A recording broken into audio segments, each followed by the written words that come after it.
여러분, 지난 시간에는 제가 20대 대통령 윤석열 대통령의 부동산 공약 정책 및 설명에 대해서 얘기를 했습니다.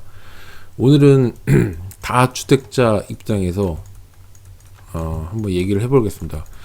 주제는 부동산 윤석열 당선인이 대통령이 이 부동산 세제에 대해서 이게 공약을 이행을 했을 때 이 매도의 순서가 바뀔 필요가 있다. 매도의 순서가 바뀔 필요가 있다. 굉장히 전략적으로 해야겠죠. 눈치도 봐야 되고 굉장히 머리도 좀 잘 써야 됩니다. 사실 사는 것도 중요하지만 이 매도가 엄청나게 중요합니다. 이 매도를 어떻게 하냐에 따라 세금이 천차만별이거든요. 그래서 이 파는 것도 굉장히 중요하다라는 게 쟁점인데, 자, 오늘 두 가지만 얘기할 거예요. 공시가격 2020년 수준 환원 이거하고, 그 다음에 다주택자 양도소득세 중과를 2년간 배제합니다. 2년간 배제. 이거에 대해서 얘기를 해보려고 합니다. 제가 예를 들은 것 중에, 자, 이런 게 있어요. 어떤 다주택자가 있어. 1주택자는 얘기 안 할게요. 뭐 너무 쉬우니까 그냥 파시면 돼요. 비과세 받으시고. 자, 다주택자 같은 경우는 이런 게 있어요. 보면 내가 읍면에 공시 3억 미만을 갖고 있어. 이게 이제 A 아파트라고 칩시다. 뭐 지역은 뭐 얘기할 필요가 없어요. 읍면에 공시 3억 이하가 있어. 그리고 B 조정이 있어. B. 그러면 이게 B가 되겠고, 이제 C하고 D가 있다고 칩시다. C는 실거주로 할게요. 실거주에 있는 아파트를 쳐. 그럼 D는 뭐냐? 조정지역이고 플러스 현재는 중가가 되고 있어. 이게 원칙적으로 이 부동산 정책이 발표가 안 됐으면 순서가 어떻게 되죠? 순서는 A 혹은 B를 먼저 파는 겁니다. 일단은 읍면 공시지가 3억이 아직 안 됐으니까, 만약에 2020년 공시지가가 발표했을 때 3억이 또 안 넘으면 마찬가지로 마지막 기회이기 때문에 기본적으로 A를 팔고, 그 다음 B를 팔고, 그 다음에 이제 뭐 실거주하고 뭐 조정적 중과를 그때 가서 결정을 하겠죠. 그러니까 순서적으로는 A하고 B, 그러니까 뭐 이거를 뭐 22년 연말에 팔고, 그 다음에 23년 초에 B를 팔고, 뭐 이런 식으로 좀 전략적으로 판다 이거죠. 그렇게 파는 게 정석인데, 문제는, 자, 공시가격 2020년 수준으로 환원하고 다주택자 양도소득세 중과 2년간 배제. 2년간 배제입니다. 2년간. 이게 핵심입니다. 2년간 배제한다는 거. 자, 그러면 이거는 네 가지 다 이익을 봤다는 관점하에 순서가 바뀔 수가 있습니다. 어떻게 되냐? 2년간을 배제했을 때 저는 첫 번째로 이게 순서가 먼저가 됐다고 할 수 있다고 봐요. A. 이게 조정 지역인데 당연히 중과가 되는 물건이죠. 근데 이거를 첫 번째로 먼저 판다. 이게 첫 번째로 이거를 먼저 판다. 조정 지역에 중과가 되는 걸 먼저 판다. 왜? 2년간 배제니까. 이거는 일반 세율, 그리고 어느 정도 좀 먹었다고 가정했을 때 줄 건 주고 내가 취할 수 있는 건 취할 수 있는 거죠.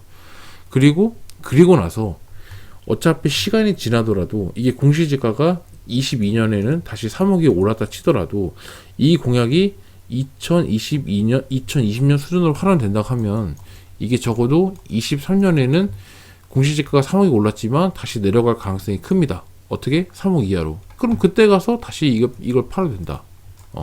이걸 팔아도 된다. 왜? 이거는 일반 과세니까.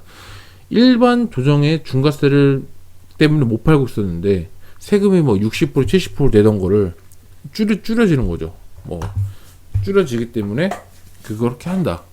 라고 봤을 때, 그런 점에 봤을 때는 예를 들어서 괜찮은 방법 같아요. 그리고 비조정이야 언제든지 나중에 팔 수 있고, 그렇게 되고 나서 나중에 정리되고 나서 실거주는 나중에 시간이 지나서 비과세 요건을 바꾸고 맞춰놓고 다시 팔고 다시 돈을 모아서 큰 구주로 갈 수 있는 구조를 짤 수 있는데, 어찌 됐건 간에 순서가 바뀔 여유가 있습니다. 왜냐면은 중과가 돼가지고 어쩔 수 없이 그냥 홀딩, 물량에 대해서 홀딩하던 사람들이 많았을 건데, 그 홀딩하는 물량이 어느 정도 중가가 배제가 된다고 하면 어쨌든 이익 실현 매물이 분명히 나올 겁니다. 분명히 나올 거기 때문에 충분히 있을 거라 봐요. 그래서 1년에 하나, 그러니까 예를 들어서 여러 개 갖고 있다는 가정하에 보통적으로 저는 이런 걸 추천하죠.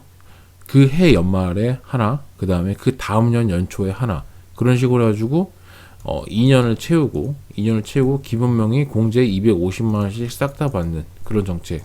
그래서 단기간에 돈을 최대한 많이 확보해가지고 그 돈 가지고 다시 재투자를 하든지 아니면 뭐 다른 방법을 쓴다든지 그런 방법을 추천합니다. 그래서 이게 실제적으로 다주택자 양도소득세 2년간 배제 이 포인트하고 20년 수준 환원으로 된다고 하면 순간적으로 진짜 공시지가가 22년도에 다시 1억 이상으로 올라가더라도, 또 3억 읍면 지역인데 3억 이상으로 가더라도 다시 아래로 떨어질 수 있다. 그 아래로.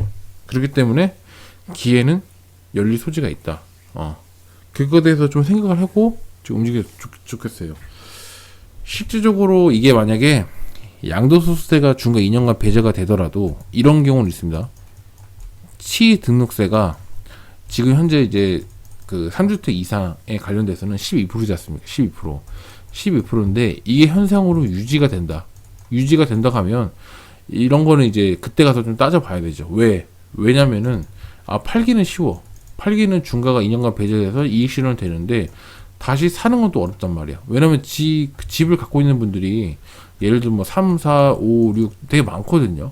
많은데 이거 하나 정리한다고 해도 나머지 내가 판 거 가지고 또 살려고 해도 이 취등록세 허들이 굉장히 높기 때문에 어떻게 될지 모릅니다. 물론 이게 뭐 완화시켜준다 그런 이양성은 있었지만 이게 어느 정도까지 지금처럼 이렇게 구체적으로 뭐 2년간 배제 이런 게 아니기 때문에 어떻게 될지 모릅니다. 그리고 이 시점은 이게 5월에 취임하고 나서 빠르면은 그해 말, 그러니까 올해 말, 그리고 뭐 정상적으로 되면 뭐 내년 될 수도 있는 거고, 이게 시기는 그 어느 누구도 예측할 수 없기 때문에